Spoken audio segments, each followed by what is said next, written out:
Halo semua, kembali lagi di mata kuliah Seminar Akuntansi Dana Perpajakan. Kami yang beranggotakan saya sendiri, Rediva Cinta Lydia, dengan NIM 224202107, dan rekan-rekan saya Putri Indah Wayuni dengan nomor NIM 224202106. Saya Amalia Berliana Putri dengan NIM 224202088. Saya Najila Sakila Fatma Maimun dengan NIM 224202102. Di sini kami akan membahas materi mengenai kedudukan wanita dalam Undang-Undang Pajak atau biasa disebut UU PPH. Apa sih kedudukan wanita dalam perpajakan di Indonesia? Dalam sistem perpajakan di Indonesia, wanita memiliki kedudukan penting yang telah diatur secara khusus dalam Undang-Undang Pajak Penghasilan. Materi ini akan membahas dasar hukum, kategori wajib pajak wanita, hingga contoh perhitungan PPh 21 yang berkaitan dengan status wanita baik sebelum maupun sesudah menikah. Dasar hukum kedudukan wanita dalam perpajakan yaitu yang pertama, Undang-Undang Nomor 7 Tahun 1983 tentang pajak penghasilan sebagaimana telah beberapa kali diubah, terakhir dengan Undang-Undang Nomor 7 Tahun 2021 tentang harmonisasi peraturan perpajakan. Yang kedua, Peraturan Direktur Jenderal Pajak serta Surat Edaran dan peraturan pelaksanaan terkait lainnya. Adapun macam-macam kategori wajib pajak wanita, dengan yang pertama syarat subjektif. Seseorang memenuhi syarat subjektif sebagai wajib pajak saat orang pribadi tersebut dilahirkan, berada, atau berniat tinggal di Indonesia. Syarat subjektif berakhir saat orang pribadi tersebut meninggal dunia atau meninggalkan Indonesia untuk selamanya. Dan yang kedua, syarat objektif.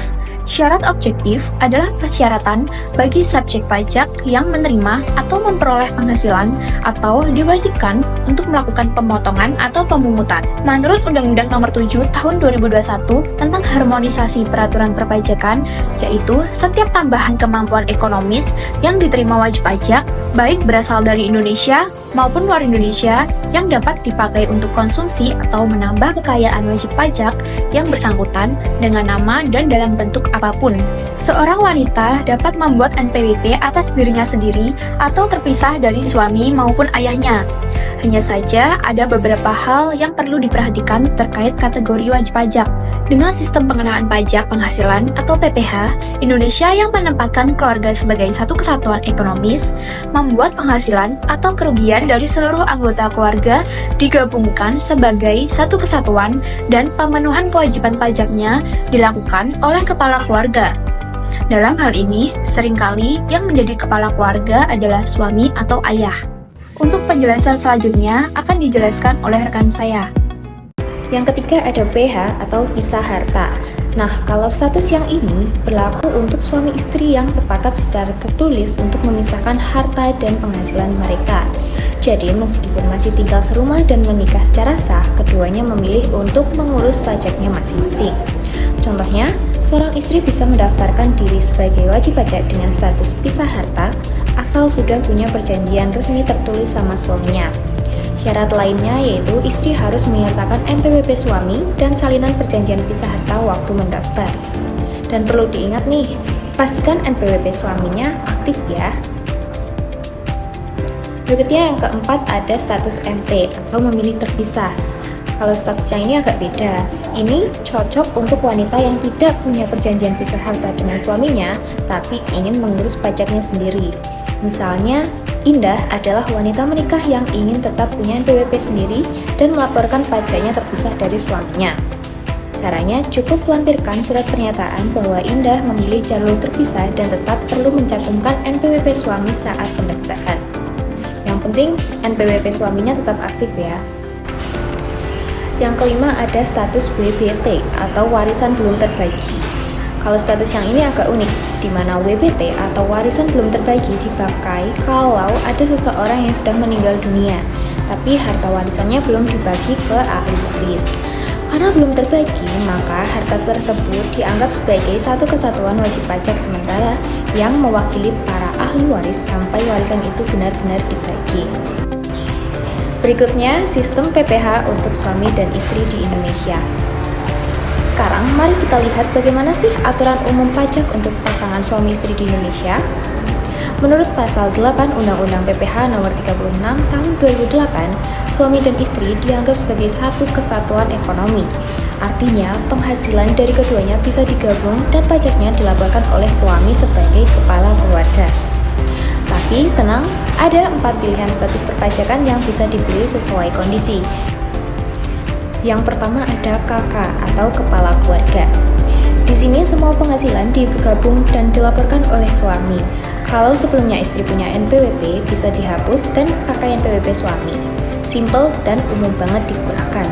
Yang kedua ada HB atau hidup berpisah, di mana kalau suami dan istri sudah pisah secara hukum lewat keputusan hakim, mereka masing-masing wajib punya NPWP sendiri dan lapor pajaknya terpisah. Yang ketiga ada PH atau pisah harta, di mana pasangan yang bikin perjanjian pisah harta secara resmi tetap harus menggabungkan penghasilan untuk menghitung total pajak, tapi lapornya dibagi sebagai penghasilan masing-masing. Ini adil karena masing-masing bayar pajak sesuai yang dia hasilkan. Berikutnya yang keempat yaitu MT atau memilih terpisah, di mana kalau istri ingin punya kendali penuh atas kewajiban perpajakannya sendiri, bisa pilih status memilih terpisah tanpa harus pisah rumah atau pisah harta dengan suaminya. Tetapi tetap digabung saat menghitung total PPH terutang, tapi pelaporan dilakukan secara terpisah. Jadi, wanita di Indonesia ini punya beragam pilihan status pajak sesuai dengan kondisi kehidupan dan keinginannya. Mulai dari yang masih lajang, menikah, sampai dengan menghadapi warisan yang belum terbagi, semuanya ada aturannya. Yang penting, kita paham status kita dan taat sesuai ketentuan. Selanjutnya, saya akan membahas tentang ketentuan status kewajiban perpajakan bagi suami dan istri sebagai pegawai kantoran.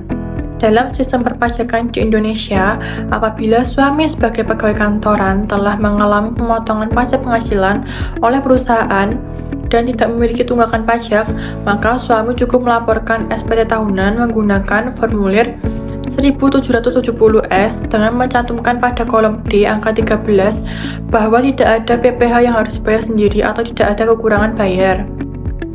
Untuk penghasilan istri yang bersifat final, seperti misalnya dari investasi atau penghasilan lain yang dikenai PPh final, pencatatannya dilakukan secara khusus pada lampiran 2 bagian A nomor 13 dalam SPT 1770S milik suami. Dalam kondisi ini, di mana istri menggunakan NPWP suami dan keduanya memilih status perpajakan gabungan atau KK, istri tidak wajib melaporkan SPT secara terpisah. Namun, apabila suami dan istri masing-masing memiliki NPWP sendiri dan memilih melaporkan pajak secara terpisah atau status MT, maka seluruh penghasilan suami dan istri harus digabungkan terlebih dahulu untuk menghitung total pajak terutang secara keseluruhan. Setelah perhitungan total pajak, jumlah pajak tersebut kemudian dibagi secara proporsional berdasarkan besaran penghasilan masing-masing pasangan. Dengan metode ini, suami dan istri masing-masing mengetahui berapa besar pajak yang menjadi kewajiban secara individu, sehingga mereka harus melaporkan SPT tahunan masing-masing sesuai dengan bagian proporsional pajak yang sudah dihitung bersama. Selanjutnya, perlakuan khusus untuk wanita dalam perpajakan. Yang pertama, konsep keluarga sebagai satu kesatuan ekonomi. Undang-Undang Pajak Penghasilan menganut prinsip bahwa keluarga merupakan satu kesatuan ekonomi. Ini berarti penghasilan atau kerugian seluruh anggota keluarga digabungkan sebagai satu kesatuan yang dikenakan pajak, dan pelaporan pajaknya umumnya dilakukan oleh kepala keluarga atau suami. Yang kedua, penghasilan tidak kena pajak atau PTKP. Dalam hal penggabungan penghasilan suami istri, terdapat ketentuan PTKP yang berbeda dibandingkan dengan wajib pajak tidak kawin atau suami istri yang pajaknya dihitung terpisah. Untuk istri yang penghasilannya digabung dengan suami, PTKP-nya adalah sebesar 54 juta. Untuk PTKP suami akan ditambah status kawin dan tanggungan. Jika istri memiliki penghasilan dan NPWP sendiri, maka PTKP yang digunakan adalah PTKP untuk status tidak kawin atau TK0. Yang ketiga, pilihan status perpajakan bagi wanita yang menikah. Jika penggabungan NPWP dengan suami, wanita yang telah menikah dan tidak memiliki perjanjian pemisahan harta dan penghasilan secara tertulis dengan suami, serta tidak itu terpisah berdasarkan putusan hakim, hak dan kewajiban perpajakannya umumnya digabungkan dengan suami. Dalam hal ini, istri tidak wajib memiliki NPWP sendiri dan dapat menghapus NPWP yang sudah ada sebelum menikah. Pelaporan SPT tahunan dilakukan dalam satu SPT atas nama suami sebagai kepala keluarga. Jika NPWP terpisah dengan suami, wanita yang menikah dapat memiliki NPWP sendiri dan melaksanakan hak dan kewajiban perpajakannya secara terpisah dari suami dalam kondisi berikut. Yang pertama, itu terpisah berdasarkan putusan hakim. Yang kedua, menghendaki secara tertulis berdasarkan perjanjian pemisahan penghasilan dan harta. Yang ketiga, memilih melaksanakan hak dan kewajiban perpajakannya sendiri meskipun tidak ada putusan hakim atau perjanjian pemisahan harta dan penghasilan. Dalam hal ini, wanita tersebut wajib mendaftarkan diri untuk memperoleh NPWP sendiri. Jika sebelum menikah sudah memiliki NPWP, maka NPWP tersebut tetap berlaku. Untuk materi selanjutnya yaitu contoh perhitungan PPh 21 wanita sebelum menikah.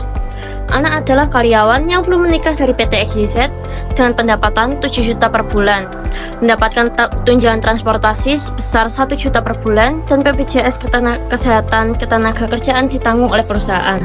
Untuk perhitungannya yaitu gaji pokok 7 juta, tunjangan transportasi 1 juta, dan mendapatkan total bruto yaitu 8 juta. Untuk pengurangnya terdapat biaya jabatan dan iuran BPJS. Untuk biaya jabatannya 5% dikali 8 juta menghasilkan 400.000.